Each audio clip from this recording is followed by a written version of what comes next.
ನಮಸ್ಕಾರ. ಸಂಪೂರ್ಣ ನ್ಯೂಸ್ಗೆ ಸ್ವಾಗತ. ನಾನು ಮಹಾದೇವ್ ದಿಗ್ಗ. ವೀಕ್ಷಕರೇ, ಬಿಡದಿ ಟೌನ್ಶಿಪ್ ವಿಚಾರ ರಾಜಕಾರಣದಲ್ಲಿ ಭಾರಿ ಚರ್ಚೆ ಆಗ್ತಾ ಇದೆ. ಇವಾಗ ಎಚ್.ಡಿ. ಕುಮಾರಸ್ವಾಮಿ ಅವರು ಬೈರಮಂಗಲಕ್ಕೆ ಭೇಟಿಯನ್ನ ಕೊಟ್ಟಿದ್ದಾರೆ. ಬೈರಮಂಗಲಕ್ಕೆ ಅವರು ಆಗಮಿಸಿದ್ದಾರೆ. ಬೆಂಗಳೂರು ದಕ್ಷಿಣ ಜಿಲ್ಲೆ ರಾಮನಗರದ ಬೈರಮಂಗಲ ಆ ಊರಿಗೆ ಅವರು ಆಗಮಿಸಿರ್ತಕ್ಕಂಥದ್ದು. ಪ್ರತಿಭಟನಾ ಸ್ಥಳದಲ್ಲಿ ಪೊಲೀಸರ ಸರ್ಪಗಾವಲಿದೆ. ಯೋಜನೆ ಪರ ಇರುವ ರೈತರಿಗೆ ಕೈ ಸನ್ನೆಯನ್ನ ಮಾಡಿದ್ದಾರೆ. ಕುಮಾರಸ್ವಾಮಿ ಅವರು ಬರ್ತಿದ್ದ ಹಾಗೆ ವೀಕ್ಷಕರೇ, ನೀವು ಗಮನಿಸ್ತಾ ಇದ್ದೀರಿ ದೃಶ್ಯದಲ್ಲೂ ಕೂಡ ಈ ಬಿಡದಿ ಟೌನ್ಶಿಪ್ ವಿಚಾರ ಯಾವ ರೀತಿಗೆ ಚರ್ಚೆ ಆಗ್ತಾ ಇದೆ ಅಂತ ಹೇಳಿದ್ರೆ, ರೈತರು ಬಿಡ್ತಾ ಇಲ್ಲ, ಸರ್ಕಾರ ಕೂಡ ನಾವು ಸ್ವಾಧೀನಪಡಿಸಿಕೊಂಡು ತೀರ್ತೀವಿ ಅನ್ನುವಂತಹ ನಿರ್ಧಾರಕ್ಕೆ ಇಳಿದಿರುವ ಹಾಗಿದೆ. ಈ ಒಂದು ಬಿಡದಿ ಟೌನ್ಶಿಪ್ ವಿಚಾರ ಸವಾಲು ಹಾಕೋ ರೇಂಜ್ಗೂ ಹೋಯ್ತು. ಇವತ್ತು ಅದೇ ಸವಾಲಿಗೆ ಪೂರಕವಾಗಿ ಎಚ್.ಡಿ. ಕುಮಾರಸ್ವಾಮಿ ಅವರು ಬೈರಮಂಗಲಕ್ಕೆ ಭೇಟಿ ಕೊಟ್ಟಿದ್ದಾರೆ. ನೀವು ದೃಶ್ಯದಲ್ಲಿ ಗಮನಿಸ್ತಾ ಇದ್ದೀರಿ. ಇದಕ್ಕೆ ಪರ ಕೂಡ ಇದ್ದಾರೆ, ವಿರೋಧ ಕೂಡ ಇದ್ದಾರೆ. ಈ ಒಂದು ಯೋಜನೆಗಾಗಿ, ಈ ಯೋಜನೆಯ ವಿರುದ್ಧವಾಗಿರ್ತಕ್ಕಂಥ ರೈತರೇ ಜಾಸ್ತಿ ಜನ ಇರೋದು. ಹಾಗಾಗಿ ಎಚ್.ಡಿ. ಕುಮಾರಸ್ವಾಮಿ ಅವರು ಇವಾಗ ಬೈರಮಂಗಲಕ್ಕೆ ಭೇಟಿ ಕೊಟ್ಟಿದ್ದಾರೆ. ವಿರೋಧ ವ್ಯಕ್ತಪಡಿಸುತ್ತಿರುವ ರೈತರ ಧರಣಿ ಸ್ಥಳಕ್ಕೆ ಎಚ್.ಡಿ. ಕುಮಾರಸ್ವಾಮಿ ಅವರು ಭೇಟಿ ಕೊಟ್ಟಿರ್ತಕ್ಕಂಥದ್ದು. ಬಿಡದಿ ಟೌನ್ಶಿಪ್ ಯೋಜನೆ ಪರ ವಿರೋಧ ರೈತರ ಹೋರಾಟ ನಡೀತಾ ಇದೆ. ಅಲ್ಲಿ ಬೈರಮಂಗಲದ ಪ್ರತಿಭಟನಾ ಸ್ಥಳದಲ್ಲಿ ಪೊಲೀಸರ ಸರ್ಪಗಾವಲೇ ಇದೆ. ಬೆಂಗಳೂರು ದಕ್ಷಿಣ ಜಿಲ್ಲೆ ರಾಮನಗರ ತಾಲೂಕಿನ ಬೈರಮಂಗಲ ಒಂದು ಊರಿದು. ಯೋಜನೆ ಪರ ಪ್ರತಿಭಟನಾ ಸ್ಥಳದಲ್ಲಿ ರಸ್ತೆಗೆ ನಿಂತಿದ್ದಾರೆ ಪೊಲೀಸರು. ಕುಮಾರಸ್ವಾಮಿ ಬರುವಾಗ ರೈತರು ರಸ್ತೆಗೆ ನುಗ್ಗದಂತೆ ಮುನ್ನೆಚ್ಚರಿಕೆ ಕ್ರಮಗಳನ್ನು ವಹಿಸಲಾಗಿದೆ. ಅಲ್ಲಿ ಪ್ರತಿಭಟನಾ ಸ್ಥಳ ಬಿಟ್ಟು ರೈತರು ರಸ್ತೆಗೆ ಬರದಂತೆ ಪೊಲೀಸರು ಸೂಚನೆಯನ್ನು ಕೊಟ್ಟಿದ್ದಾರೆ. ನೀವು ದೃಶ್ಯದಲ್ಲಿ ಗಮನಿಸ್ತಾ ಇದ್ದೀರಿ. ಎಚ್.ಡಿ. ಕುಮಾರಸ್ವಾಮಿ ಅವರು ಬೈರಮಂಗಲಕ್ಕೆ ಆಗಮಿಸ್ತಾ ಇದ್ದಂಗೆ ಈ ಯೋಜನೆಯ ಪರ ಕೂಡ ರೈತರಲ್ಲಿ ಏನಿದ್ದಾರೆ ಅವರ ಕಾರನ್ನು ತಡೆಯುವ ಪ್ರಯತ್ನ ಕೂಡ ಮಾಡಿದ್ರು. ತದನಂತರ ಅದು ಕುಮಾರಸ್ವಾಮಿ ಅವರ ಕಾರಲ್ಲ, ಪೊಲೀಸ್ ಅವರ ಕಾರು ಅಂತ ಹೇಳಿ ಮತ್ತೆ ರೈತರು ಹಿಂದಕ್ಕೆ ಸರಿದಿರ್ತಕ್ಕಂಥ ಘಟನೆ ಕೂಡ ನಡೆದಿದೆ. ಅಲ್ಲಿ ನೀವು ಗಮನಿಸ್ತಾ ಇದ್ದೀರಿ. ಆ ಯೋಜನೆಯ ಪರ ಇರೋರು ಎಚ್.ಡಿ. ಕುಮಾರಸ್ವಾಮಿ ಅವರ ವಿರುದ್ಧ ಘೋಷಣೆಗಳನ್ನು ಕೂಗ್ತಾ ಇದ್ದಾರೆ. ಆ ಯೋಜನೆಯ ವಿರುದ್ಧವಾಗಿರೋರು ಎಚ್.ಡಿ. ಕುಮಾರಸ್ವಾಮಿ ಪರ ಘೋಷಣೆಗಳನ್ನು ಕೂಗ್ತಾ ಇದ್ದಾರೆ. ಸೊ ನೀವು ಗಮನಿಸ್ತಾ ಇರೋದು ಬೈರಮಂಗಲದ ದೃಶ್ಯ ನೋಡಿ. ಈ ಬಿಡದಿ ಟೌನ್ಶಿಪ್ ವಿಚಾರ ಏನಿದೆಯಲ್ಲ, ರೈತರ ಭೂಮಿಯನ್ನು ಕಬಳಿಸುವ ಅಥವಾ ಈ ಸ್ವಾಧೀನಪಡಿಸಿಕೊಳ್ಳುವ ಅಂತ ಏನು ಹೇಳ್ತೀವಿ, ಸೊ ಅದಕ್ಕೆ ಹಲವು ರೈತರ ಸಮ್ಮತಿ ಇಲ್ಲ, ಒಪ್ಪಿಗೆ ಇಲ್ಲ. ಆದರೂ ಕೂಡ ಸರ್ಕಾರ ಈ ಯೋಜನೆ ಕೈ ಹಾಕ್ತಾ ಇದೆ. 2.5 ಕೋಟಿ ರೂಪಾಯಿ ಕೊಡ್ತಾರಂತ್ರಿ. ಹಾಗೆ ನೋಡೋಕೆ ಹೋದರೆ ಆ ಭೂಮಿಯ ಬೆಲೆ ಇನ್ನೂ ಹೆಚ್ಚೇ ಇದೆ. 7 ಕೋಟಿಗೂ ಅಧಿಕ ಬೆಲೆ ಹೋಗುವ ಸಾಧ್ಯತೆ ಇದೆ ಅಂತಿದ್ದಾರೆ ಭೂಮಿ. ಬಟ್ 2.5 ಕೋಟಿಗೆ ನಾವು ಹೇಗೆ ಒಪ್ಕೊಳ್ಳೋದು ಅನ್ನುವಂಥ ರೈತರ ಒಂದು ವಿರೋಧ ಇದೆ ಅಲ್ಲಿ. ಸೊ ನೀವು 10 ಕೋಟಿ ಕೊಟ್ಟರು ನಾವು ಕೊಡೋಲ್ಲ ಅಂತಿದ್ದಾರೆ ರೈತರು. ಬಟ್ ಯಾಕೆ ಈ ವಿರೋಧ ನಡೆದಿದೆ? ಸರ್ಕಾರ ಈ ಒಂದು ಯೋಜನೆಗೆ ಕೈ ಹಾಕಿದೆ ಗೊತ್ತಿಲ್ಲ. ಅಲ್ಲ, ಕುಮಾರಸ್ವಾಮಿ ಅವರು ಆ ಸ್ಥಳಕ್ಕೆ ಭೇಟಿ ಕೊಟ್ಟಿದ್ದಾರೆ. ಅಲ್ಲೋಗಿ ಮಾತು ಕೂಡ ಆಡಿದ್ರು ಅವರು. ಕುಮಾರಸ್ವಾಮಿ ಅವರು ಡಿ.ಕೆ. ಶಿವಕುಮಾರ್ ಅವರ ವಿರುದ್ಧ ಆಕ್ರೋಶ ವ್ಯಕ್ತಪಡಿಸಿದ್ರು. ಅಲ್ಲಿ ಹೋಗಿ ನೀವು ಕರೆದಿದ್ರಿ ನನಗೆ ಚರ್ಚೆಗೆ ಬನ್ನಿ ಅಂತ, ಎಲ್ಲೋ ವಿಧಾನಸೌಧದಲ್ಲಿ ಬನ್ನಿ ಅಂತ. ನಾನು ಅದಕ್ಕೆ ರೆಡಿ ಇಲ್ಲ. ಜನಗಳ ಸಮ್ಮುಖದಲ್ಲಿ ಆಗಬೇಕಿದು, ಜನಗಳ ಮಧ್ಯೆ ಆಗಬೇಕು ಸ್ವಾಮಿ. ಇದು ಜನಗಳ ಸಮಸ್ಯೆ, ಜನಗಳ ಮಧ್ಯೆ ಆಗಬೇಕು ಚರ್ಚೆ. ಎಷ್ಟು ಜನ ರೈತರು ಒಪ್ಕೊಂಡಿದ್ದಾರೆ ಬನ್ನಿ ತೋರಿಸಿ ನನಗೆ. ಚರ್ಚೆಗೆ ಇವತ್ತು ನಾನು ಸಿದ್ಧರಾಗಿ ಬಂದಿದ್ದೀನಿ ಬೈರಮಂಗಲಕ್ಕೆ. ಬೈರಮಂಗಲ ಮತ್ತು ಬಿಡದಿಯ ರೈತರಲ್ಲಿದ್ದಾರೆ. ಸೊ ಅವರ ಮಧ್ಯೆ ಚರ್ಚೆ ಆಗಲಿ. ನಮ್ಮಿಬ್ಬರ ಸಮ್ಮುಖದಲ್ಲಿ ಎಷ್ಟು ಜನ ರೈತರು ಒಪ್ಕೊಂಡಿದ್ದಾರೆ, ಎಷ್ಟು ಜನ ರೈತರ ವಿರೋಧ ಇದಕ್ಕಿದೆ ಅನ್ನೋದು ಗೊತ್ತಾಗಲಿ ಇಡೀ ರಾಜ್ಯದ ಜನತೆಗೆ ಅಂದಂತಹ ಮಾತುಗಳನ್ನ ಎಚ್.ಡಿ. ಕುಮಾರಸ್ವಾಮಿ ಅವರು ಹೇಳಿದ್ರು. ನೀವು ದೃಶ್ಯದಲ್ಲಿ ಗಮನಿಸ್ತಾ ಇದ್ದೀರಿ. ಎಚ್.ಡಿ. ಕುಮಾರಸ್ವಾಮಿ ಮತ್ತು ಈಗ ಇವರಿಗೆ ಯಾರಿಗೆ CM ಅವ್ರಿಗೂ ಕೂಡ ಒಂದು ಚೇರನ್ನ ಬಿಡಲಾಗಿದೆ. ಅಲ್ಲಿ ಖಾಲಿ ಬಿಡಲಾಗಿದೆ ಡಿ.ಕೆ. ಶಿವಕುಮಾರ್ಗೋಸ್ಕರ. ರಾಜ್ಯದ ಮುಖ್ಯಮಂತ್ರಿಗಳಾಗಿರ್ತಕ್ಕಂಥ ಡಿ.ಕೆ. ಶಿವಕುಮಾರ್ ಅವರಿಗೋಸ್ಕರ ಒಂದು ಚೇರನ್ನು ಬಿಡಲಾಗಿದೆ. ಬನ್ನಿ, ಈ ಚೇರ್ ಖಾಲಿ ಇದೆ, ಕೂತ್ಕೊಂಡು ಮಾತಾಡೋಣ, ಚರ್ಚೆ ಮಾಡೋಣ. ರೈತರು ಒಪ್ಪಿಗೆ ಇದೆ ಅನ್ನೋದೇ ಆದರೆ ನಮ್ಮ ವಿರೋಧ ಯಾವುದೂ ಇಲ್ಲ ಇಲ್ಲಿ, ನಮ್ಮ ಸ್ವಾರ್ಥ ಯಾವುದೂ ಇಲ್ಲ ಇಲ್ಲಿ. ರೈತರು ಒಪ್ಪಿದ್ದಾರೆ ಅನ್ನುವಂಥದ್ದಾದರೆ ಸಂಪೂರ್ಣವಾಗಿ ನಾನು ಒಪ್ಪಿಗೆ ಕೊಡ್ತೀನಿ ಅನ್ನುವಂಥ ಮಾತುಗಳನ್ನು ಕುಮಾರಸ್ವಾಮಿ ಅವರು ಹೇಳಿರ್ತಕ್ಕಂಥದ್ದು. ನೀವು ಬೈರಮಂಗಲದ ದೃಶ್ಯಗಳನ್ನು ನೋಡ್ತಾ ಇದ್ದೀರಿ. ಈ ಬಿಡದಿ ಟೌನ್ಶಿಪ್ ಯೋಜನೆ ಪರ ವಿರೋಧ ರೈತರ ಹೋರಾಟ ಏನಿದೆ, ಇಡೀ ರಾಜ್ಯದಲ್ಲಿ ಚರ್ಚೆ ಆಗ್ತಾ ಇದೆ ಬಿಡದಿಯ ವಿಚಾರ. ಬೆಂಗಳೂರು ದಕ್ಷಿಣ ಜಿಲ್ಲೆ ರಾಮನಗರದ ಬೈರಮಂಗಲದಲ್ಲಿ ಎಚ್.ಡಿ. ಕುಮಾರಸ್ವಾಮಿ ಅವರು ಇವಾಗ ನೇರವಾಗಿ ಅವರೇ ಭೇಟಿ ಕೊಟ್ಟಿದ್ದಾರೆ. ಅಲ್ಲಿ ಪೊಲೀಸ್ ಸರ್ಪಗಾಲವಲ್ಲಿದೆ. ಯಾವುದೇ ಕೆಟ್ಟ ಘಟನೆ ನಡೀಬಾರ್ದು ಅಂತ ಹೇಳಿ ಪ್ರತಿಭಟನೆ ಮಾಡೋರು ಶಾಂತಯುತವಾಗಿ ಪ್ರತಿಭಟನೆ ಮಾಡಬೇಕಂತೇಳಿ ಪೊಲೀಸರು ಮುನ್ನೆಚ್ಚರಿಕೆ ಕ್ರಮಗಳನ್ನು ಕೊಟ್ಟಿದ್ದಾರೆ. ಈ ದೃಶ್ಯದಲ್ಲಿ ಗಮನಿಸ್ತಾ ಇದ್ದೀರಿ, ಎಚ್ ಡಿ ಕುಮಾರಸ್ವಾಮಿ ಅವರು ಬೈರಮಂಗಲಕ್ಕೆ ಆಗಮಿಸುವ ದೃಶ್ಯಗಳು ಅವೆಲ್ಲ. ನೋಡಿದ್ದು ಬಿಡದಿ ಟೌನ್ಶಿಪ್ ವಿಚಾರ ರಾಜ್ಯ ರಾಜಕಾರಣದಲ್ಲಿ ಯಾವ ರೀತಿಗೆ ಚರ್ಚೆ ಆಗ್ತಾ ಇದೆ ಅಂತ ಹೇಳಿದ್ರೆ, ಕುಮಾರಸ್ವಾಮಿ ಮತ್ತು ರಾಜ್ಯದ ಮುಖ್ಯಮಂತ್ರಿಗಳಾಗಿರ್ತಕ್ಕಂಥ ಡಿ ಕೆ ಶಿವಕುಮಾರ್ ಅವರ ವೈಯಕ್ತಿಕ ವಿಚಾರಗಳಿಗೆಲ್ಲ ಹೋದವು. ಅವರ ಆಸ್ತಿ ಅಷ್ಟಿದೆ, ಇವರ ಆಸ್ತಿ ಇಷ್ಟಿದೆ, ಇವರ ಕುಟುಂಬದ ಆಸ್ತಿ ಇಷ್ಟಿದೆ, ಬಿಟ್ಕೊಡಕ್ಕೆ ಹೇಳಿ ಈ ರೇಂಜ್ಗೆಲ್ಲ ಮಾತುಗಳು ಸ್ಟಾರ್ಟ್ ಆದವು. ಪೋಸ್ಟರ್ ವಾರ್ಗಳು ಸ್ಟಾರ್ಟ್ ಆದವು. ಕುಮಾರಸ್ವಾಮಿ ಅವರ ವಿರುದ್ಧ ಪೋಸ್ಟರ್ಗಳ ಹಾಕಲಾಯಿತು. ಹೆಣ್ಣು ಮಕ್ಕಳು ಎಷ್ಟು ಜನ ಕೂತಿದ್ದಾರೆ ಇಲ್ಲಿ? ಯಾರು ಯಾವುದೇ ರೀತಿಯ ಕೃಷಿಯನ್ನು ನಂಬಿ ಬದುಕ್ತಾ ಇರ್ತಕ್ಕಂಥ ಹೆಣ್ಣು ಮಕ್ಕಳು ಇಲ್ಲಿರೋರು 480 ದಿನ ಆಗಿದೆ ಅವರ ಪ್ರತಿಭಟನೆಗೆ ನಾವು ಯಾರು ಪ್ರಚೋದನೆ ಮಾಡಿಲ್ಲ. ಉಳಿಸ್ಕೋಬೇಕು, ಅವ್ರ ಪೂರ್ವಿಕರ ಹುಟ್ಟಿರ್ತಕ್ಕಂಥ ಈ ಭೂಮಿನ ಉಳಿಸ್ಕೋಬೇಕು ಅಂತಕ್ಕಂಥದ್ದೇನಿದೆ, ಅದರಿಂದ ಸ್ವಪ್ರತಿಷ್ಠೆ ಬಿಟ್ಟು ರೈತರ ಭಾವನೆಗಳಿಗೆ ಸ್ಪಂದಿಸಿ ಅಂತಕ್ಕಂಥದ್ದು. ಕೆಂಪೇಗೌಡ ಜಯಂತಿ ಆಚರಣೆ ಮಾಡಲಿಕ್ಕೆ ಹೊರಟಿದ್ದೀರಿ. ಕೆಂಪೇಗೌಡರ 108 ಅಡಿಯ ಪ್ರತಿಮೆಗೆ ಹಾರ ಹಾಕೊಂಡು ಪೂಜೆ ಮಾಡಕ್ ಹೋಗಿದ್ದೀರಿ. ಅವ್ರಿಗೆ ಗೌರವ ಕೊಡಬೇಕು ಅಂದ್ರೆ ಮೊದಲು ಯಾವ ಬೆಂಗಳೂರು ನಗರ ಕೆಂಪೇಗೌಡರು ಕಟ್ಟಿದ್ದಾರೆ ಅಂತಾರೆ ಆ ನಗರ ಸರಿಪಡಿಸ್ಕೊಳ್ಳಿ, ಆಮೇಲೆ ಇಲ್ಲಿ ಬನ್ನಿ. ಅದರಿಂದ ಇವತ್ತು ಜನರ ಭಾವನೆಗಳಿಗೆ, ರೈತರ ಭಾವನೆಗಳಿಗೆ ಸ್ಪಂದಿಸಬೇಕು ಅನ್ನೋದು ಹೇಳ್ತೀನಿ. ಅವ್ರು ಯಾವ ಕಾರಣಕ್ಕೂ ಬರಲ್ಲ ಗೊತ್ತಿದೆ ನನಗೆ. ಅವರಿಂದ ಆಗಲ್ಲ, ನೈತಿಕತೆ ಇಲ್ಲ ಅವರಿಗೆ. ಇವತ್ತು ನಾನು ಇಲ್ಲಿ ಬನ್ನಿ ಅಂತ ತಂದು ನಿಲ್ಲಿಸಬೇಕು ಅಂತ ಅಲ್ಲ, ನಮ್ಮನ್ನ ಬೆಳೆಸ್ತಕ್ಕಂಥವ್ರು ಇಲ್ಲಿ ಕೂತಿದಾರಲ್ಲ ಆ ಹೆಣ್ಣು ಮಕ್ಕಳು, ಹಿರಿಯರು, ಅವರ ಸನ್ನಿಧಾನದಲ್ಲಿ ಹೋರಾಟ ಮಾಡ್ತಾ ಇದ್ದಾರೆ. ಅವರಿಗೆ ಗೌರವ ಕೊಡಬೇಕು ಅನ್ನೋದಿದ್ರೆ ವೇದಿಕೆ ಮುಖಾಂತರ ಮಾನ್ಯ ಮುಖ್ಯಮಂತ್ರಿಗಳೇ, ಈ ಭಾಗದ ಒಬ್ಬ ಮಾಜಿ ಶಾಸಕನಾಗಿ, ಒಬ್ಬ ಮುಖಂಡನಾಗಿ ನಿಮ್ಮನ್ನ ನಿವೇದನೆ ಮಾಡ್ತಾ ಇದ್ದೀನಿ. ಇವತ್ತು ಕಾಲ ಮಿಂಚಿಲ್ಲ. ನಿಮಗೆ ಕೆಲಸ ಮಾಡಕ್ಕೆ ಈ ರಾಜ್ಯದಲ್ಲಿ 10 ಕೆಲಸ ಅವೆ, 100 ಕೆಲಸ ಅವೆ. ಒಳ್ಳೆ ಕೆಲಸ ನೀವು ಮಾಡಿ, ಒಳ್ಳೆ ಹೆಸರು ತಗೊಳ್ಳಿ, ನೀವೇನ್ ಬೇಕಾದ್ರೂ ಮಾಡಿ.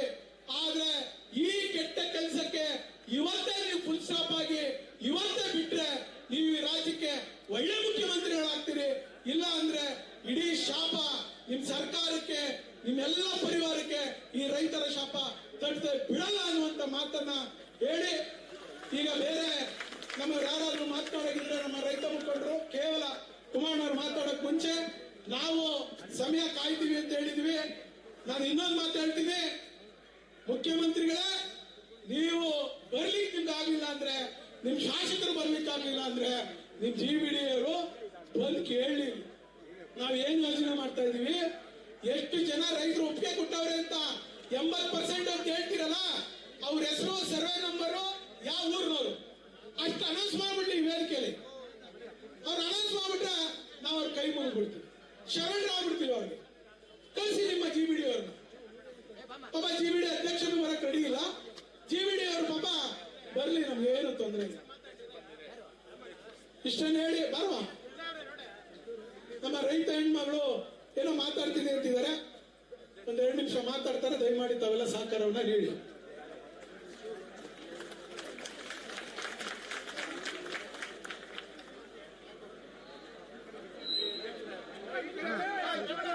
ನಮ್ಮಲ್ಲಿ ನಮ್ಮ ರೈತ ಸಂಘದ ಹೋರಾಟಗಾರರು, ಬೇರೆ ಬೇರೆ ಜನ ಪರ ಹೋರಾಟಗಾರರು ಈ ಹೋರಾಟಕ್ಕೆ ತಾವೆಲ್ಲ ಏನ್ ಸಹಕಾರ ನೀಡಿದಿರಿ ಅವರೆಲ್ಲರೂ ಕೂಡ ನಾನು ಸ್ವಾಗತ ಮಾಡಿದೆ.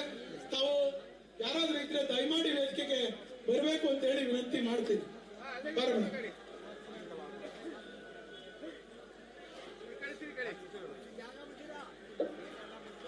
ನಮ್ಮೆಲ್ಲ ನೆಚ್ಚಿನ ಮಣ್ಣಿನ ಮಗನಾದ ಕುಮಾರಣ್ಣ ಅವರಿಗೆ ನನ್ನ ನಮಸ್ಕಾರಗಳು. ಹಾಗೂ ವೇದಿಕೆ ಮೇಲೆ ಇರ್ತಕ್ಕಂಥ ಎಲ್ಲ ಗಣ್ಯರಿಗೂ ಹಾಗೂ ಎಲ್ಲ ರೈತ ಬಂಧುವರಿಗೂ ನನ್ನ ನಮಸ್ಕಾರಗಳು. ನಾನು ನೇರವಾಗಿ ಕಾಲಾವಕಾಶ ಕರ್ಮಾಣಿರೋದ್ರಿಂದ 2 ಮಾತು ಕೇಳ್ತೀನಿ.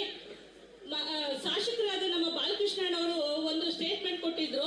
ಕುಮಾರಣ್ಣ ಅವರು ರೆಡ್ ಝೋನ್ ಮಾಡಿರೋದ್ರಿಂದ ಇಲ್ಲಿ ಮರ ಗಿಡ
ಬೇರೆ ಇನ್ಯಾರು ಮಾತಾಡ್ತೀರಾ? ನಮ್ಮ ಮಹಿಳಾ ಮುಖಂಡರುಗಳು, ಹೋರಾಟಗಾರ್ತಿರು, ಮುಖಂಡರಲ್ಲ, ನಿಮ್ಮ ಜಮೀನನ್ನ ಉಳಿಸ್ಕೊಳ್ಳಕ್ಕೆ ಹೋರಾಟ ಮಾಡಿದಂತ ತಾಯಂದಿರು. ಎಸ್ ವೀಕ್ಷಕರೇ, ಗಮನಿಸಿದ್ರಿ ನೀವು, ಎಚ್ ಡಿ ಕುಮಾರಸ್ವಾಮಿ ಅವರು ಬೈರಮಂಗಲಕ್ಕೆ ಭೇಟಿ ಕೊಟ್ಟು ಅಲ್ಲಿ ಮಾತಾಡಿದ್ರು. ಚರ್ಚೆಗೆ ಕರೆದಿದ್ರು ಮುಖ್ಯಮಂತ್ರಿಗಳು ಬನ್ನಿ ಅಂತ ಹೇಳಿ. ನಾನು ಬಂದಿದ್ದೀನಿ ಬೈರಮಂಗಲಕ್ಕೆ, ಬಟ್ ಮುಖ್ಯಮಂತ್ರಿಗಳು ಕಾಣಿಸ್ತಾ ಇಲ್ಲ ಇಲ್ಲಿ. ಅವರು ಬರೋದಿಲ್ಲ ಕಣ್ರಿ, ಅವ್ರು ಸುಮ್ಮನೆ ಹೇಳ್ತಾರೆ, ಬರೀ ಕೂತ್ಕೊಂಡು ಮಾತಾಡ್ತಾರೆ, ಚರ್ಚೆಗೆ ಬರಲ್ಲ ಅವರು ಅನ್ನುವಂಥ ಮಾತುಗಳನ್ನು ಕೂಡ ಎಚ್ ಡಿ ಕುಮಾರಸ್ವಾಮಿ ಅವರು ಹೇಳಿರ್ತಕ್ಕಂಥದ್ದು. ನೋಡಿ, ಬಿಡದಿ ಟೌನ್ಶಿಪ್ ವಿಚಾರ ಬರೀ ರೈತರು, ಸರ್ಕಾರ ಅನ್ನೋಂಥ ಉಳಿದೆ, ಸಂಘಟನೆ, ವಿರೋಧ ಪಕ್ಷ, ಕುಮಾರಸ್ವಾಮಿ ಅವರು ಇವೆಲ್ಲವನ್ನು ಒಳಗೊಂಡಂತೆ ಇವತ್ತು ಬೈರಮಂಗಲದಲ್ಲಿ ದೊಡ್ಡ ಪ್ರೊಟೆಸ್ಟ್ ನಡೀತಾ ಇದೆ. ಬಿಡದಿ ಟೌನ್ಶಿಪ್ ವಿರುದ್ಧವಾಗಿಯೂ ನಡೀತಾ ಇದೆ, ಅದರ ಪರವಾಗಿಯೂ ನಡೀತಾ ಇದೆ. ಪರವಾಗಿ ನಡೀತಾ ಇರೋದಕ್ಕೆ ಎಚ್ ಡಿ ಕುಮಾರಸ್ವಾಮಿ ಅವರು ನಾನು ಬರ್ತಾ ಇರೋದಕ್ಕೆ 2 ದಿನಗಳಿಂದ ಹಿಂದೆ, ಬರೀ 2 ದಿನಗಳಿಂದ ಮಾತ್ರ ಈ ಒಂದು ಅದರ ಪರವಾಗಿ ಪ್ರತಿಭಟನೆಯನ್ನು ಮಾಡೋದಕ್ಕೆ ಹಮ್ಮಿಕೊಂಡಿದ್ದಾರೆ. ಎಲ್ಲ ಹೇಳಿ ಮಾಡಿಸ್ತಾ ಇರೋದು ಅನ್ನೋ ರೀತಿಯಲ್ಲೂ ಹೇಳಿರ್ತಕ್ಕಂಥದ್ದು. ಅಂದರೆ ಪರವಾಗಿಲ್ಲ, ಬರೀ ಕಾಂಗ್ರೆಸ್ ಕಾರ್ಯಕರ್ತರು ಅವರಿಂದ ಇವರಿಂದ ಹೇಳಿ ಮಾಡಿಸ್ತಾ ಇರೋದು. 90% ರೈತರ ಒಪ್ಪಿಗೆನೇ ಇಲ್ಲ. ಹಾಗಾದ್ಮೇಲೆ ಈ ಬಿಡದಿ ಟೌನ್ಶಿಪ್ ಪರವಾಗಿ ಯಾರು ಪ್ರೊಟೆಸ್ಟ್ ಮಾಡೋದಕ್ಕೆ ಸಾಧ್ಯ? ಇದು ಹೇಳಿ ಮಾಡಿಸ್ತಾ ಇರುವುದು ಅನ್ನುವಂತಹ ಮಾತುಗಳನ್ನು ಕೂಡ ಎಚ್ ಡಿ ಕುಮಾರಸ್ವಾಮಿ ಅವರು ಬೈರಮಂಗಲದಲ್ಲಿ ಹೇಳಿದ್ರು. ನೀವು ದೃಶ್ಯದಲ್ಲಿ ಗಮನಿಸ್ತಾ ಇದ್ದೀರಿ, ಬೈರಮಂಗಲದ ದೃಶ್ಯ ಅದು. ಇಡೀ ಕರ್ನಾಟಕದ ಕಣ್ಣು ಬೈರಮಂಗಲದ ಮೇಲಿದೆ ಇವತ್ತು. ಎಚ್ ಡಿ ಕುಮಾರಸ್ವಾಮಿ ಅವರು ಭೇಟಿ ಕೊಟ್ಟಿದ್ದಾರಲ್ಲ, ಆ ಕಾರಣಕ್ಕಾಗಿ ಎಚ್ ಡಿ ಕುಮಾರಸ್ವಾಮಿ ಅವರು ಬೈರಮಂಗಲಕ್ಕೆ ಬಂದ ಹಾಗೆ ಮುಖ್ಯಮಂತ್ರಿಗಳೇನಾದರೂ ಬೈರಮಂಗಲಕ್ಕೆ ಬಂದರೆ, ಡಿ ಕೆ ಶಿವಕುಮಾರ್ ಅವರು ಬೈರಮಂಗಲಕ್ಕೆ ಬಂದರೆ ಚರ್ಚೆ ಆಗುತ್ತೆ ಅಲ್ಲಿ.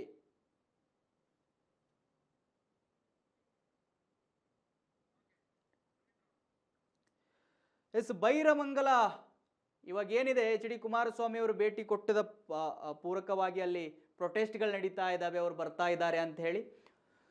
ಸೊ ಇದೆಲ್ಲದರ ಬಗ್ಗೆ ಇನ್ನು ಹೆಚ್ಚಿನ ಮಾಹಿತಿ ಕೊಡೋದಕ್ಕೆ ನನ್ನ ಪ್ರತಿನಿಧಿ ಫೋನ್ ಸಂಪರ್ಕಕ್ಕೆ ಸಿಗ್ತಾ ಇದ್ದಾರೆ ಪ್ರವೀಣ್ ರಾವ್. ಬಿಡದಿಯಲ್ಲಿ ಇವತ್ತು ಪ್ರೊಟೆಸ್ಟ್ ನಡೀತಾ ಇದೆ. ಎಚ್ ಡಿ ಕುಮಾರಸ್ವಾಮಿ ಅವರು ಭೇಟಿ ಕೊಟ್ಟಿದ್ದಾರಲ್ಲಿ, ಮುಖ್ಯಮಂತ್ರಿಗಳು ಭೇಟಿ ಕೊಡ್ತಾರೆ ಅಂತ ಅಂದ್ಕೊಂಡಿದ್ದೀನಿ ಅನ್ನುವಂಥ ಮಾತುಗಳನ್ನು ಅವ್ರು ಹೇಳ್ತಾ ಇದ್ದಾರೆ. ಹೆಚ್ಚಿನ ಮಾಹಿತಿ ಕೊಡೋದಾದ್ರೆ ಏನಿದೆ ಪ್ರವೀಣ್ ರಾವ್? ಬಿಡದಿ ಟೌನ್ಶಿಪ್ಗೆ ಸಂಬಂಧಿಸಿದ ಹಾಗೆ ಕಳೆದ ಕೆಲವು ತಿಂಗಳುಗಳಿಂದ ಏನು ಹೋರಾಟ ನಡೀತಾ ಇದೆ, ಈ ಒಂದು ಪ್ರಹಸನ ನಡೀತಾ ಇದೆ, ಇದು ಆಲ್ಮೋಸ್ಟ್ ಆಲ್ ಒಂದು ಅಂತಿಮ ಹಂತಕ್ಕೆ ಅನ್ನೋಕ್ಕಿಂತ ಒಂದು ಪರಾಕಾಷ್ಠೆಯ ಒಂದು ಹಂತಕ್ಕೆ ಇದು ತಲುಪಿದೆ ಅಂತಾನೆ ಹೇಳ್ಬೋದು. ಈಗಾಗಲೇ ಕುಮಾರಸ್ವಾಮಿ ಅವರು ಈ ಒಂದು ಬಿಡದಿ ಟೌನ್ಶಿಪ್ ವಿಚಾರಕ್ಕೆ ಸಂಬಂಧಪಟ್ಟ ಹಾಗೆ ಪ್ರಬಲವಾಗಿರ್ತಕ್ಕಂತ ವಿರೋಧವನ್ನ ಮೊದಲಿಂದ ಕೂಡ ಮಾಡ್ಕೊಂಡು ಬರ್ತಾ ಇದ್ರು. ಆದ್ರೆ ಮುಖ್ಯಮಂತ್ರಿಗಳಾದಂತ ಡಿ ಕೆ ಶಿವಕುಮಾರ್ ಅವರು ಯಾರು ಏನೇ ಹೇಳಿ ಇದು ಬಿಡದಿಯ ಟೌನ್ಶಿಪ್ ಅನ್ನ ನಾನು ಮಾಡೇ ತೀರ್ತೇನೆ ಅಂತಕ್ಕಂತ ಹಠಕ್ಕೆ ಬಿದ್ದು, ಯಾಕಂದ್ರೆ ಅವರು ಡಿ.ಸಿ.ಎಂ ಆಗಿದ್ದಂತ ಸಂದರ್ಭದಲ್ಲೇ ಶುರು ಮಾಡ್ಕೊಂಡಿದ್ರು. ಆ ನಂತರ ಮುಖ್ಯಮಂತ್ರಿಗಳಾದ ನಂತರದಂತೂ ಈ ಒಂದು ಟೌನ್ಶಿಪ್ ವಿಚಾರಕ್ಕೆ ಸಂಬಂಧಪಟ್ಟ ಹಾಗೆ ನೋಟಿಫಿಕೇಶನ್ ಕೂಡ ಹೊರಡಿಸಿ ಅನೇಕ ರೈತರಿಗೆ ಆ ಒಂದು ಪರಿಹಾರ ನಿಧಿಯನ್ನ ಕೂಡ ಕೊಟ್ಟಿರ್ತಕ್ಕಂಥದ್ದು ನಾವು ಗಮನಿಸಬಹುದು. ಆದ್ರೆ ಈ ಒಂದು ಹಿನ್ನೆಲೆಯಲ್ಲಿ ಕುಮಾರಸ್ವಾಮಿ ಅವರು ಒಂದು ಸವಾಲನ್ನ ಎತ್ತಿದ್ರು ಮುಖ್ಯಮಂತ್ರಿಗಳಿಗೆ, ನೀವು ಚರ್ಚೆಗೆ ಬನ್ನಿ, ನಾವು ರೈತರ ನಡುವೆ ನಿಂತು ಚರ್ಚೆಯನ್ನ ಮಾಡೋಣ, ಯಾರು ಅದಕ್ಕೆ ಪರವಾಗಿದ್ದಾರೆ ಅಂತಕ್ಕಂಥದನ್ನ ನಾನ್ ತೋರ್ಸ್ಕೊಡ್ತೀನಿ ಅಂತಕ್ಕಂಥ ಮಾತನ್ನ ಕುಮಾರಸ್ವಾಮಿ ಅವರು ಹೇಳಿದ್ರು. ಆ ಪ್ರಕಾರ ಹೇಳೋದಾದ್ರೆ ಸುಮಾರು 80% ರೈತರು ಅದ್ರ ವಿರುದ್ಧವಾಗಿದ್ದಾರೆ. 80ರಿಂದ 90%, ಇನ್ನೊಂದು ಕೇವಲ 10% ರೈತರ ಪರವಾಗಿ ಇದನ್ನ ಮಾಡೋದು ಸರಿಯಲ್ಲ ಅಂತಕ್ಕಂಥ ಮಾತನ್ನ ಹೇಳಿದ್ರು. ಕುಮಾರಸ್ವಾಮಿ ಅವರು ಎಸೆದಂತ ಸವಾಲಿಗೆ ಮುಖ್ಯಮಂತ್ರಿಗಳು ನಾನು ಬರ್ತೇನೆ ಚರ್ಚೆಗೆ, ವಿಧಾನಸೌಧಕ್ಕೆ ಬನ್ನಿ, 26ನೇ ತಾರೀಕಿಗೆ ಅಲ್ಲಿ ಚರ್ಚೆ ಮಾಡೋಣ, ಕುಮಾರಸ್ವಾಮಿ ಅವರಿಗೆ ಇರ್ತಕ್ಕಂಥ ಯಾವ್ಯಾವ ಸಂಶಯಗಳಿದಾವೆ, ಯಾವ್ಯಾವ ಇದಿದೆ ಎಲ್ಲವನ್ನೂ ಕೂಡ ನಾನು ಉತ್ತರ ಕೊಡ್ತೇನೆ ಅನ್ನುವಂತ ಮಾತನ್ನ ಈಗಾಗಲೇ ಮುಖ್ಯಮಂತ್ರಿಗಳು ಹೇಳಿದ್ರು. ಆದ್ರೆ ಕುಮಾರಸ್ವಾಮಿ ಅವರು ಹೇಳಿದ್ರು, ಇಲ್ಲ, ನನಗೆ 26ನೇ ತಾರೀಕಿಗೆ ಪೂರ್ವ ನಿಯೋಜಿತ ಕಾರ್ಯಕ್ರಮಗಳಿದ್ದಾವೆ, ಹಾಗಾಗಿ 27ನೇ ತಾರೀಕಿಗೆ ನಾನು ಬರ್ತೇನೆ. ಆದ್ರೆ ವಿಧಾನಸೌಧದಲ್ಲಿ ಚರ್ಚೆ ಆಗೋದು ಬೇಡ, ಅದು ರೈತರ ನಡುವೆ ಯಾರು ನೊಂದಿದ್ದಾರೆ ಆ ರೈತರ ನಡುವೆ ಚರ್ಚೆ ಆಗ್ಬೇಕು, ನಾನು ಬೈರಮಂಗಲಕ್ಕೆ ಬರ್ತೇನೆ, ಅಲ್ಲೇ ಚರ್ಚೆ ಆಗ್ಲಿ ಅನ್ನುವಂತ ಮಾತನ್ನ ಹೇಳಿದ್ರು. ಆ ಪ್ರಕಾರವಾಗಿ ಇವತ್ತು ಕುಮಾರಸ್ವಾಮಿ ಅವರು ಅಲ್ಲಿ ಬೈರಮಂಗಲಕ್ಕೆ ತೆರಳಿದ್ದಾರೆ. ಅಲ್ಲಿ ಕಂಚುಗಾರನ ಹಳ್ಳಿ ಅಂತೇನಿದೆ, ಅಲ್ಲಿರ್ತಕ್ಕಂತಹ ಒಂದು ಪಂಚಾಯಿತಿ ವ್ಯಾಪ್ತಿಯಲ್ಲಿ ಈ ಬೈರಮಂಗಲದಲ್ಲಿ ಈ ಒಂದು ಪ್ರತಿಭಟನೆ, ಪ್ರಬಲವಾಗಿರ್ತಕ್ಕಂಥ ಪ್ರತಿಭಟನೆ ನಡೀತಾ ಇದೆ. ಕುಮಾರಸ್ವಾಮಿ ಅವರು ಸೇರಿದಂತೆ ಅನೇಕ ರೈತರು ಕೂಡ ಅಲ್ಲಿ ಪಾಲ್ಗೊಂಡಿರ್ತಕ್ಕಂಥದ್ದು. ಅವರೆಲ್ಲರೂ ಸಹಿತ ಈ ಒಂದು ಯೋಜನೆಗೆ ಟೌನ್ಶಿಪ್ಗೆ ವಿರೋಧನ ವ್ಯಕ್ತಪಡಿಸುವುದರ ಜೊತೆಗೆ ಕುಮಾರಸ್ವಾಮಿಯವರು ಒಂದು ಕುರ್ಚಿಯನ್ನ ಖಾಲಿ ಇಟ್ಟು ಬನ್ನಿ ಮುಖ್ಯಮಂತ್ರಿಗಳೇ ಚರ್ಚೆಗೆ ಬನ್ನಿ, ನಾನು ಹೇಳಿರೋ ಪ್ರಕಾರವಾಗಿ ಬಂದಿದ್ದೇನೆ, ನಾನು ರೈತರ ಮಧ್ಯದಲ್ಲಿ ಇದ್ದೇನೆ, ನೀವು ಕೂಡ ಬನ್ನಿ, ಇಲ್ಲಿ ಕೂತ್ಕೊಂಡು ನಾವು ಚರ್ಚೆ ಮಾಡೋಣ, ರೈತರ ಸಮ್ಮುಖದಲ್ಲಿ ಚರ್ಚೆ ಆಗಲಿ ಅಂತಕ್ಕಂಥ ಸವಾಲನ್ನ ಇವತ್ತು ಕೂಡ ಎತ್ತಿರ್ತಕ್ಕಂಥದ್ದು. ಒಂದು ಹಂತದಲ್ಲಿ ಹೇಳ್ತಾರೆ ಬನ್ನಿ ನೀವು ಅಂತೇಳಿ ಕುಮಾರಸ್ವಾಮಿಯವರು ಏನು ಮುಖ್ಯಮಂತ್ರಿಗಳನ್ನ ಕರೀತಾರೆ, ಆಹ್ವಾನ ಮಾಡ್ತಾರೆ. ಇನ್ನೊಂದ್ ಕಡೆ ಹೇಳ್ತಾರೆ ಯಾವ ಕಾರಣಕ್ಕೂ ಮುಖ್ಯಮಂತ್ರಿ ಡಿ ಕೆ ಶಿವಕುಮಾರ್ ಅವರು ಇಲ್ಲಿ ಬರೋದಿಲ್ಲ ಅನ್ನುವಂತ ಮಾತನ್ನ ಅವರೇ ಹೇಳ್ತಾ ಇದ್ದಾರೆ. ಈ ಒಂದು ವಿಚಾರ ಒಂದು ಹಂತದಲ್ಲಿ ರೈತರ ಪರ ವಿರೋಧ ಆದ್ರೆ, ಇನ್ನೊಂದು ರಾಜಕೀಯವಾಗಿರ್ತಕ್ಕಂತಹ ಆ ಒಂದು ದೃಷ್ಟಿಕೋನದಲ್ಲಿ ನೋಡೋದಾದ್ರೆ, ಈಗಾಗಲೇ ಡಿ ಕೆ ಶಿವಕುಮಾರ್ ಅವರು ಹೇಳಿದ್ರು ಈ ಒಂದು ಯೋಜನೆಗೆ ಚಾಲನೆ ಕೊಟ್ಟಿದ್ದೆ ಬಿಜೆಪಿ ಸರ್ಕಾರ ಇದ್ದಂತ ಸಂದರ್ಭದಲ್ಲಿ. ಹಾಗಾಗಿ ಕುಮಾರಸ್ವಾಮಿ ಅವರು ಒಂದು ವೇಳೆ ಏನಾದ್ರೂ ಬಿಜೆಪಿ ಸರ್ಕಾರನೇ ಇಲ್ಲಿ ಇದ್ದಿದ್ದಾದ್ರೆ ಅವರು ಈ ರೀತಿ ವಿರೋಧವನ್ನು ವ್ಯಕ್ತಪಡಿಸ್ತಿದ್ರ? ರೈತರು ಎಲ್ರೂ ಕೂಡ ಸಮಾಧಾನ ಆಗಿದ್ದಾರೆ, ಅವ್ರೆಲ್ರಿಗೂ ಕೂಡ ನಾವು ಪರಿಹಾರ ಧನವನ್ನ 2.5 ಕೋಟಿ ರೂಪಾಯಿ ಹತ್ರ ನಾವು ಕೊಡ್ತಾ ಇದ್ದೇವೆ, ಅದಕ್ಕೆಲ್ರೂ ಕೂಡ ರೈತರು ಒಪ್ಕೊಂಡಿದ್ದಾರೆ. ಆದ್ರೆ ಕುಮಾರಸ್ವಾಮಿ ಅವರು ಸುಮ್ಮನೆ ರಾಜಕೀಯ ಮಾಡ್ತಾ ಇದ್ದಾರೆ. ಕೇಂದ್ರ ಸರ್ಕಾರದ ಒಂದು ಬಿಜೆಪಿ ಏನು ಅಧಿಕಾರದಲ್ಲಿದೆ, ಬಿಜೆಪಿಯ ಮಿತ್ರ ಪಕ್ಷವಾಗಿದ್ದುಕೊಂಡು ಕೇಂದ್ರ ಸಚಿವರಾಗಿರ್ತಕ್ಕಂತ ಕುಮಾರಸ್ವಾಮಿ ಅವರು ರಾಜಕೀಯ ಕಾರಣಕ್ಕೋಸ್ಕರವಾಗಿ ಇದನ್ನ ವಿರೋಧ ಮಾಡ್ತಾ ಇದ್ದಾರೆ ಅನ್ನುವಂತ ಮಾತನ್ನ ಈಗಾಗಲೇ ಮುಖ್ಯಮಂತ್ರಿ ಡಿ ಕೆ ಶಿವಕುಮಾರ್ ಅವರು ಹೇಳಿರ್ತಕ್ಕಂಥದ್ದು. ಜೊತೆಗೆ ನಾವು ಇನ್ನೂ ಕೂಡ ನೋಡಬಹುದು, ಇತ್ತೀಚೆಗೆ ಬಿಜೆಪಿಯವರು ಕೂಡ ಇಲ್ಲಿ ಕರ್ನಾಟಕದಲ್ಲಿರ್ತಕ್ಕಂಥ ಬಿಜೆಪಿಯವರು ಕೂಡ ಇದನ್ನು ವಿರೋಧ ವ್ಯಕ್ತಪಡಿಸ್ತಾ ಇರ್ತಕ್ಕಂಥದ್ದು. ಏನಂದ್ರೆ ಮುಖ್ಯಮಂತ್ರಿಗಳು ಹೇಳಿದ್ರು, ನಾನು ಪ್ರಧಾನಮಂತ್ರಿ ನರೇಂದ್ರ ಮೋದಿ ಅವರಿಗೆ ಈ ಯೋಜನೆ ಬಗ್ಗೆ ಈ ವಿಚಾರವಾಗಿ ಮಾತಾಡಿದಾಗ ಅವರು ಕೂಡ ತುಂಬಾ ಸಂತೋಷವನ್ನು ವ್ಯಕ್ತಪಡಿಸಿದ್ರು. ಮುಂದಿನ ಭವಿಷ್ಯದ ದೃಷ್ಟಿಯಿಂದ ಒಳ್ಳೆ ಯೋಜನೆ ಅಂತಕ್ಕಂಥ ಮಾತನ್ನ ಕೂಡ ಹೇಳಿದ್ರು. ಆದ್ರೆ ಕುಮಾರಸ್ವಾಮಿ ರಾಜಕೀಯಕ್ಕೋಸ್ಕರವಾಗಿ ಇದನ್ನ ವಿರೋಧ ಮಾಡ್ತಾ ಇದ್ದಾರೆ ಅನ್ನೋಂಥದ್ದು ಹೇಳ್ತಾ ಇರತಕ್ಕಂಥದ್ದು. ಇವತ್ತು ದೊಡ್ಡ ಪ್ರತಿಭಟನೆ ನಡೀತಾ ಇದೆ. ಇದು ಮುಂದಿನ ದಿನಮಾನಗಳಲ್ಲಿ ಯಾವ ರೀತಿಯ ತೀರ್ವನ್ನ ತೆಗೆದುಕೊಳ್ತದೆ ಅಂತಕ್ಕಂಥದ್ದು ಕಾದ್ ನೋಡ್ಬೇಕಾಗಿದೆ. ಬಾದೇವಿ ಪ್ರವೀಣ್ ರಾವ್, ಈ ಒಂದು ಪ್ರೊಟೆಸ್ಟ್ಗೆ ಸಿಎಂ ಅವರು ಚೀಫ್ ಮಿನಿಸ್ಟರ್ ಬರುವಂತ ಸಾಧ್ಯತೆಗಳಿದಾವ ಹೇಗೆ ಅಂತ? ಚೀಫ್ ಮಿನಿಸ್ಟರ್ ಏನು ಡಿ ಕೆ ಶಿವಕುಮಾರ್ ಅವರು ಈ ಒಂದು ರೈತರ ನಡುವೆ ನಡೀತಾ ಇರ್ತಕ್ಕಂತಹ ಈ ಪ್ರತಿಭಟನೆಗೆ ಅವರು ಬರುವಂತ ಸಾಧ್ಯತೆ ಇಲ್ಲ ಅನ್ನುವ ಕಾರಣಕ್ಕೋಸ್ಕರವಾಗಿನೇ ಕುಮಾರಸ್ವಾಮಿ ಅವರು ಈ ರೀತಿ ಸವಾಲನ್ನ ಹಾಕಿರುವಂತದ್ದು. ಯಾಕಂದ್ರೆ ಕುಮಾರಸ್ವಾಮಿ ಅವರು ಆರಂಭದಲ್ಲಿ ಬನ್ನಿ ಚರ್ಚೆಗೆ ಅಂತ ಕರೆದಾಗ ಡಿ ಕೆ ಶಿವಕುಮಾರ್ ಹೇಳಿದ್ರು, ಬನ್ನಿ 26ನೇ ತಾರೀಕಿನ ದಿವಸ ನಾನು ಫಿಕ್ಸ್ ಮಾಡಿದ್ದೇನೆ ಅನ್ನುವಂತ ಪತ್ರವನ್ನೇ ಬರೆದಿದ್ರು. 26ನೇ ತಾರೀಕಿಗೆ ನಾನು ಫಿಕ್ಸ್ ಮಾಡಿದ್ದೇನೆ, ಬನ್ನಿ ವಿಧಾನಸೌಧದಲ್ಲೇ ಕೂತು ನಾವು ಚರ್ಚೆ ಮಾಡೋಣ ಅನ್ನುವಂತ ಮಾತನ್ನ ಈಗಾಗಲೇ ಡಿ ಕೆ ಶಿವಕುಮಾರ್ ಅವರು ಹೇಳಿದ್ರು. ಆದ್ರೆ ಅದಕ್ಕೆ ಎಚ್ ಡಿ ಕುಮಾರಸ್ವಾಮಿ ಅವರು ಇದು ಸಾಧ್ಯನೇ ಇಲ್ಲ, ರೈತರ ನಡುವೆ ಆಗ್ಬೇಕು, 27ನೇ ತಾರೀಕಿಗೆ ಬನ್ನಿ, ರೈತರ ಮಧ್ಯದಲ್ಲೇ ಇಟ್ಕೊಂಡು ನಾವು ಚರ್ಚೆ ಮಾಡೋಣ ಅನ್ನುವಂತ ಮಾತನ್ನ ಈಗಾಗಲೇ ಹೇಳಿರುವಂತದ್ದು. ಆದ್ರೆ ಈಗ ನಡೀತಾ ಇರ್ತಕ್ಕಂಥ ಬೆಳವಣಿಗೆಗಳನ್ನ ನೋಡಿದ್ರೆ, ಪ್ರತಿಭಟನೆಗಳನ್ನ ನೋಡಿದ್ರೆ, ಮುಖ್ಯಮಂತ್ರಿಗಳು ಆ ಸ್ಥಳಕ್ಕೆ ಹೋದ್ರೆ ಇದು ವ್ಯಾಪಕವಾಗಿರ್ತಕ್ಕಂತಹ ಒಂದು ದೊಡ್ಡ ಒಂದು ಪರಿಣಾಮಕ್ಕೆ ಕಾರಣ ಆಗ್ಬೋದು. ಹಾಗಾಗಿ ನನ್ನ ಒಂದು ತಿಳುವಳಿಕೆ ಮಟ್ಟಿಗೆ ಮುಖ್ಯಮಂತ್ರಿಗಳು ಕುಮಾರಸ್ವಾಮಿ ಅವರು ಹೇಳಿದ್ರು ಅಂತೇಳಿ ಅಲ್ಲಿಗೆ ಹೋಗುವಂತ ಸಾಧ್ಯತೆ ಅತ್ಯಂತ ಕಡಿಮೆ ಇದಾವೆ. ಇದ್ರ ಬದಲು ಮುಖ್ಯಮಂತ್ರಿಗಳು ಇನ್ನೊಂದು ಕಾರ್ಯಕ್ರಮ ಅಲ್ಲಿ ಮಾಡಿ ರೈತರೆಲ್ಲ ಪರವಾಗಿದ್ದಾರೆ ಅಂತಕ್ಕಂಥದ್ದು ಏನಾದ್ರೂ ಒಂದು ವ್ಯಕ್ತಪಡಿಸುವಂತಹ ರೀತಿಯಲ್ಲಿ ಒಂದು ಕಾರ್ಯಕ್ರಮ, ಅಥವಾ ಅವರು ಕೂಡ ಈ ಯೋಜನೆಗೆ ವಿರೋಧ ವ್ಯಕ್ತಪಡಿಸ್ತಾ ಇರತಕ್ಕಂಥವ್ರ ವಿರುದ್ಧ, ಯಾಕಂದ್ರೆ ಈಗಾಗಲೇ ಒಂದು ಪೋಸ್ಟರ್ ವಾರ್ ಕೂಡ ನಡೆದಿದ್ದನ್ನ ನಾವು ನೋಡ್ಬೋದು. ಕುಮಾರಸ್ವಾಮಿ ವಿರುದ್ಧ ಒಂದು ಪೋಸ್ಟರ್ ವಾರ್ ಕೂಡ ಅಲ್ಲಿ ನಡೆದಿತ್ತು, ಅದನ್ನು ಕೂಡ ನಾವು ಗಮನಿಸಬಹುದು. ಹಾಗಾಗಿ ಒಂದ್ ರೀತಿಯ ಶಕ್ತಿ ಪ್ರದರ್ಶನ, ಪರ ವಿರೋಧ ಶಕ್ತಿ ಪ್ರದರ್ಶನ ಆಗುವಂತ ಸಾಧ್ಯತೆಗಳಿದಾವೆ. ಆದ್ರೆ ಕುಮಾರಸ್ವಾಮಿ ಅವರು ಅಲ್ಲಿ ಕುರ್ಚಿ ಇಟ್ಕೊಂಡು ಬನ್ನಿ ಅಂತೇಳಿ ಕರೆದಿರುವಂತ ಸಂದರ್ಭದಲ್ಲಿ ಮುಖ್ಯಮಂತ್ರಿ ಡಿ ಕೆ ಶಿವಕುಮಾರ್ ಅವರು ಹೋಗುವಂತಹ ಯಾವುದೇ ಸಾಧ್ಯತೆಗಳು ನನಗಂತೂ ಗೋಚರಿಸ್ತಾ ಇಲ್ಲ. Madev, okay okay okay thank you Praveen Rao ನಿಮ್ಮೆಲ್ಲ ಮಾಹಿತಿಗಾಗಿ. ಎಸ್ ವೀಕ್ಷಕರೇ, ನೋಡಿ ಬಿಡದಿ ಟೌನ್ಶಿಪ್ ವಿಚಾರ ಇವಾಗ ಯಾವ ಮಟ್ಟಕ್ಕೆ ಹೋಗಿ ತಲುಪ್ತಾ ಇದೆ ಅಂತ ಹೇಳಿ. ಅಂದರೆ ಎಚ್ ಡಿ ಕುಮಾರಸ್ವಾಮಿ ಅವರು ಏನು ಸವಾಲನ್ನು ಹಾಕಿದ್ರು ಬನ್ನಿ ಚರ್ಚೆಗೆ ಅಂತ ಹೇಳಿ, ಅದಕ್ಕಿಂತ ಮುಂಚಿತವಾಗಿ ಡಿ ಕೆ ಶಿವಕುಮಾರ್ ಅವರು ಒಂದು ಡೇಟನ್ನು ಕೊಟ್ಟಿದ್ರು 26ನೇ ತಾರೀಕು ಬನ್ನಿ ಅಂತ. ಸೊ ಅದಕ್ಕೆ ಪೂರಕ ಆಗುವಂತೆ ನಾನು 26ನೇ ತಾರೀಕು ಖಾಲಿ ಇಲ್ಲ ಸ್ವಾಮಿ, ನನಗೆ ಪೂರ್ವ ನಿಯೋಜಿತ ಕಾರ್ಯಕ್ರಮಗಳಿದ್ದಾವೆ, ನಾನು 27ನೇ ತಾರೀಕು ಬರ್ತೀನಿ, ಬಟ್ ನೀವು ಹೇಳಿದಾಗೆ ವಿಧಾನಸೌಧದಲ್ಲಿ ಚರ್ಚೆ ಬೇಡ, ಜನಗಳ ಮಧ್ಯದಲ್ಲಿ ಮಾಡೋಣ, ಬೈರಮಂಗಲಕ್ಕೆ ನಾನು ಬರ್ತೀನಿ, ನೀವು ಬನ್ನಿ, ರೈತರ ಮಧ್ಯದಲ್ಲಿ ಮಾಡೋಣ, ಯಾರು ನೊಂದಿದ್ದಾರೆ, ಯಾರ ಭೂಮಿಯನ್ನು ನೀವು ಸ್ವಾಧೀನಪಡಿಸ್ಕೊಳ್ಳಕ್ಕೆ ಹೋಗ್ತಾ ಇದ್ದೀರಿ ಅವರ ಮಧ್ಯೆ ಮಾಡೋಣ ಅನ್ನುವಂತಹ ಒಂದು ಪ್ರತಿಪತ್ರವನ್ನು ಇವರು ಬರೆದಿದ್ರು. ಸೊ ಅದಕ್ಕೆ ಡಿ ಕೆ ಶಿವಕುಮಾರ್ ಅವರು ಏನು ಪ್ರತಿಕ್ರಿಯೆ ನೀಡಿರಲಿಲ್ಲ. ಅದಕ್ಕೆ ಪೂರಕವಾಗಿ ಕುಮಾರಸ್ವಾಮಿ ಅವರ ಹೇಳಿದಾಗೆ ಇವತ್ತು ಬೈರಮಂಗಲಕ್ಕೆ ಅವರು ಆಗಮಿಸಿದ್ದಾರೆ, ರೈತರ ಮಧ್ಯೆ ಇದ್ದಾರೆ. ಪರವಾಗಿರುವಂಥ ರೈತರು ಮತ್ತು ವಿರೋಧವಾಗಿರುವಂಥ ರೈತರು ಎಲ್ಲರೂ ಕೂಡ ಅಲ್ಲಿ ಪ್ರೊಟೆಸ್ಟ್ ಮಾಡ್ತಾ ಇದ್ದಾರೆ. ಈ ಒಂದು ಯೋಜನೆಗೆ ಪರವಾಗಿರುವಂಥ ರೈತರು, ಅಂದರೆ ಬೇಕು ನಮಗೆ ಟೌನ್ಶಿಪ್ ಅನ್ನುವಂಥ ರೈತರು ಕುಮಾರಸ್ವಾಮಿ ಅವರ ವಿರುದ್ಧ ಘೋಷಣೆಗಳನ್ನು ಕೂಗ್ತಾ ಇದ್ದಾರೆ. ಅವರು ಬರೋದಕ್ಕೆ ದಾರಿಯನ್ನು ಮಾಡಿಕೊಡದೆ ಅವರ ಕಾರಿನ ಎದುರುಗಡೆ ಬರುವಂಥ ಪ್ರಸಂಗ ಕೂಡ ಅಲ್ಲಿ ಸೃಷ್ಟಿಯಾಯಿತು. ಈಗ ಯೋಜನೆಯ ಪರವಾಗಿರುವಂಥ ಈಗ ವಿರುದ್ಧವಾಗಿರೋದು ರೈತರು ಏನಿದ್ದಾರಲ್ಲ, ನಮಗೆ ಬೇಡ, ನಮಗೆ ನಮ್ಮ ಭೂಮಿ ಬೇಕು, ನಾವು ಬಿತ್ತಬೇಕು, ಇಲ್ಲಿ ಲಕ್ಷಾಂತರ ಕೃಷಿ ಮಾಡುವ ಜನಗಳಿದ್ದಾರೆ, ಅವರೆಲ್ಲರ ಭೂಮಿಯನ್ನು ಕಬಳಿಸೋದಕ್ಕೆ ಸರ್ಕಾರ ಹೊರಟಿದೆ, ನಮಗೆ ಬೇಡ ಅನ್ನುವಂತಹ ಅದು ಬೇಡ ಅಂತಹ ರೈತರು ಅಂತ ಮಾತುಗಳನ್ನು ಕೂಡ ಹೇಳ್ತಾ ಇದ್ರು. ಅಲ್ಲಿನ ರೈತರು ಕೂಡ ಮಾತಾಡಿದ್ದಾರೆ. ಏನು ಮಾತಾಡಿದ್ದಾರೆ ನೋಡ್ಕೊಂಬನ್ನಿ. ನಾವು ಜಮೀನನ್ನು ದುಡ್ಕೊಂಡು ತಿಂತಾ ಇದ್ದೀವಿ. ವರ್ಷಕ್ಕೆ ನಾವು 10-15 ಸಂಪಾದನೆ ಮಾಡೋ ಕೆಪಾಸಿಟಿ ಇದ್ದೀವಿ. ಯಾವ್ದಕ್ಕೆ ನಾವು ಕೈ ಅಡ್ಡೋಣ? ಕೈ ಅಡ್ಡೋಣ ಬೇಡ. ಇದೇ ನಮ್ಮ ಮಾತು ಮುಗಿಸ್ತೀವಿ. ಮಾತಾಡ್ತೀಯಾ? ಮಾತಾಡ. ನನ್ನ ಹೆಸರು ರಚನಾ ಅಂತ. ನಾನಿಲ್ಲೇ ಬೈರಮಂಗಲದವಳು. ಗಿರೀಶ್ ಅಂತ ಅವ್ರ ಮಗಳು. ನಾ ದಯವಿಟ್ಟು ಏನಾದ್ರು ತಪ್ಪಾಗಿ ಮಾತಾಡಿದ್ರೆ ಕ್ಷಮಿಸ್ಬಿಡಿ. ನನ್ಗೆ ಇದ್ರ ಬಗ್ಗೆ ಅಷ್ಟು ನಾಲೆಜ್ ಇಲ್ಲ. ನಾನು ಯಾವತ್ತೂ ಯಾವ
ಎಸ್ ವೀಕ್ಷಕರು ನೋಡಿ, ಅಲ್ಲಿನ ರೈತರು ಕೂಡ ಆಕ್ರೋಶವನ್ನು ವ್ಯಕ್ತಪಡಿಸ್ತಾ ಇದ್ದಾರೆ. ಸ್ವಾಮಿ, ನಮ್ಮ ಸೆಂಟಿಮೆಂಟ್ ಇದೆ ಇಲ್ಲಿ, ನಮ್ಮ ಭಾವನೆಗಳಿಗೆ ಬೆಲೆ ಕೊಡಿ.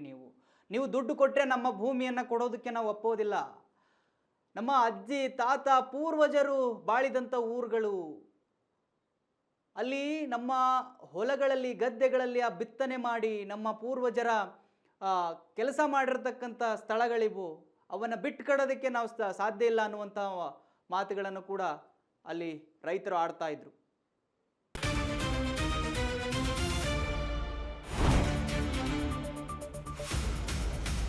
ಸಂಪೂರ್ಣ ನ್ಯೂಸ್ 24/7 ಇದು ನೊಂದವರ ಧ್ವನಿ.